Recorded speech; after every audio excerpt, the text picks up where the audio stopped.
Hey guys, Movie Fan 356 here, finishing up my Spider-Man series reviews. Yes, we're gonna finish it up with this one because I already have a review up for the Amazing Spider-Man 2 that I did earlier this year when it came out in the theater. You can check out my review on that on my channel. Just scroll down and you'll see the Amazing Spider-Man 2 review, and I talk about my thoughts on that. But this is the one that we're stopping at, and we're gonna pick up the next series after this review. So this is the last Spider-Man review that I will be doing, and that is The Amazing Spider-Man.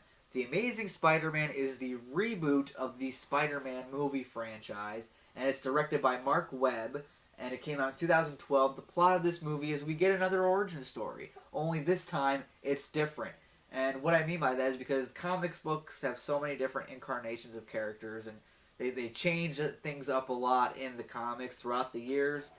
And The Amazing Spider-Man decided to go the Ultimate Spider-Man road, which I really admire because that is like my favorite era of Spider-Man was the Ultimate Spider-Man stuff, and so I'm glad they decided to follow this, to follow that with this movie. Now, this movie stars Andrew Garfield as Peter Parker Spider-Man. You got Emma Stone as Gwen Stacy in the film. You got Reese. I want to pronounce his name wrong, and I want to feel like a dumbass. Reese Ifans. Reese Ifans. Okay. Reese Ifans is Dr. Kurt Connors, aka the Lizard. Um, you get Dennis Leary in here as Captain George Stacy, who is the police captain and father to Gwen Stacy. Sally Field plays Aunt May. Martin Sheen, yes, Charlie Sheen's father, plays Uncle Ben in the film. And yeah, what I and it's the origin story of Spider-Man going the ultimate route. Um, he finds out that his parents kind of had a secret past that he doesn't really know about. He goes to visit Oscorp, and because he wants to learn more about his father and some of the stuff he left behind, because he didn't really know his dad all that much. So he goes to Oscorp, and he gets bitten by a radioactive spider. He gets spider powers, and yeah. And there's this big that Dr. Kurtz Connors is someone that he kind of looks up to. He does an experiment, it goes wrong. He becomes this giant lizard. That's the plot of the movie. Now, what I think of the Amazing Spider-Man is, guys, I'm going to be biased in this review because I'm a big Spider-Man fan, and Spider-Man's been my all-time favorite hero. And I know I said this in my other reviews, but in case you're somebody who just kind of came across this review, I'm going to repeat it again for the newcomers. Um, what I think of The Amazing Spider-Man is I love this film so much. For a while there, the first Spider-Man was my favorite Spider-Man movie. I like Spider-Man 2 a lot. In fact, I pretty much liked it the same as Spider-Man 1, but if I had to pick my favorite before this movie, I would say the original Sam Raimi Spider-Man movie. But this one actually might be my favorite Spider-Man movie of all. Um, Amazing Spider-Man 2 is good, but you'll hear my thoughts on that if you go find my review on my channel.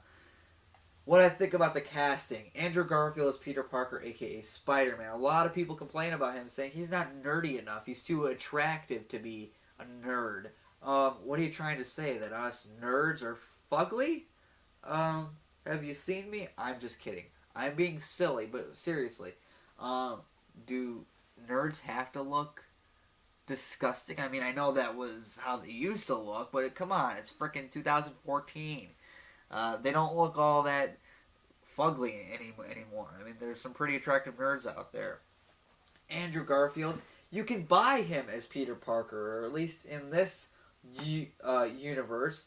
While he is a nerd and he is an outcast, and while they don't show enough of his nerdy side, you can tell he's definitely an outcast, and you can tell he's smart, he knows his shit. And as Spider-Man, I love him as Spider-Man. Now, this is the Spider-Man that I've been wanting to see on screen since I was a kid. I wanted that sarcastic, smart-ass Spider-Man. That's what I wanted. We didn't really get that too much in the original Sam Raimi Spider-Man movies. Emma Stone as Gwen Stacy. Emma Stone is one of the hottest chicks alive. She really is. Huge crush on Emma Stone. But if I say that to the public, which I just did, and if Andrew Garfield watches my videos, dude, you're awesome as Spider-Man. I'm not going to try to steal your girlfriend because I know you can kick my ass. So, anyway, Emma Stone as Gwen Stacy. I thought this was a great casting choice. Kind of weirded me out that she was a blonde in this film, but Gwen Stacy's a blonde, and I'm just not used to seeing Emma Stone blonde, is what I'm saying. But I think she did terrific as Gwen Stacy. I'm glad they didn't use Mary Jane Watson yet in this franchise. Dennis Leary as Captain George Stacy. You really bought this guy as Captain George Stacy. He wanted to. He didn't really want to stop. He wanted to know about Spider-Man. Then he wanted to put him to an end because he thinks he's a vigilante. Well, he is a vigilante, but he doesn't think he's good for the city, and he wants to try to keep his daughter away from him. Little does he know that Spider-Man is Peter Parker, and that him and Peter Parker and Gwen Stacy are kind of hooking up and stuff. Rhys Ifans as Dr. Kirk Connors, a.k.a. the Lizard. A lot of you guys might know Rhys Ifans from Little Nicky. He was Adrian, get in the Flash. He was also Luna Lovegood's father in the Harry Potter, the last Harry Potter movie. Yeah, that's who he is. And as a Kirk Connors, I loved his portrayal as Kirk Connors. Now, we got Kirk Connors in the Sam Raimi Spider-Man movies. But we didn't really see too much of him. We never seen him become the Lizard or anything like that. I would have liked to see what Dylan Baker would have done as the Lizard, but I'm happy we got Rhys Ifans as the Lizard. I think he did a really good job. Sally Field as Aunt May is, if I had to choose between Rosemary Harris and Sally Field, I would say Sally Field is the better Aunt May. You relate to her. She's not really. She's not a Mr. Miyagi to Peter Parker. She's like a mother figure. She's just looking. There's even a particular scene, a very emotional scene in the second movie that I won't mention here because I'm not reviewing the second movie, but very emotional, and she's basically telling him, "You're my boy. You may be my nephew. Your parents might be gone and dead, but you're my boy. I took care of you. I'm your mother." I'm paraphrasing, of course, but that's what I want in Aunt May. And Sally Field, terrific performance. Martin Sheen plays Uncle Ben in this film. What I think about Martin Sheen, I love him as Uncle Ben. I love him more than Cliff Robinson as Uncle Ben. Now the death scene. Spoiler alert, Uncle Ben dies. Yeah, as part of Spider-Man's origins, kind of like Bruce Wayne. His parents die, and he becomes Batman through a series of events. Same thing with Spider-Man. His Uncle Ben dies, he becomes Spider-Man through a series of events. Only this one's actually superpowered. I think the death scene in this one, they're both really emotional, but my heart stopped during this Uncle Ben death scene. Let's see, what else? Mark Webb, the director of the film, he took a more dark and serious tone with this. This movie's very, very dark. And the action scenes between Lizard and Spider-Man are awesome. Visually, it's stunning. I think it's well choreographed. The score done by James Horner in the film, I liked it. In fact, I really was getting pumped to it for a while, but then Hans Zimmer changed the score in the next one.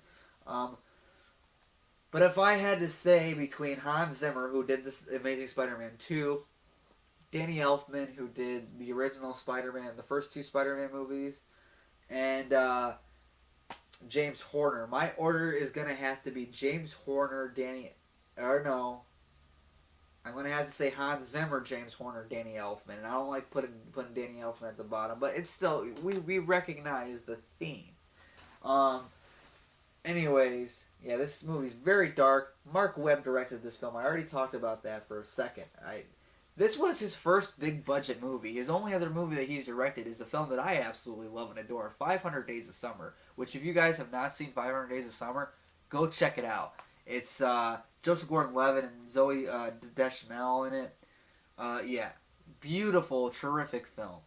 But anyway, that's the only other thing he's directed. So for him to go right from 500 Days of Summer to this, spectacular. Yeah, The Amazing Spider-Man 2, truly, in my opinion, amazing. I highly enjoy it. It's my favorite Spider-Man movie, and I'm gonna give The Amazing Spider-Man an A+. I'm going to give it higher than what I gave the first two Sam Raimi films, and definitely higher than what I gave Spider-Man 3. But yeah, highly enjoy this film. That's all I can say for today. I'll see you guys in the next video.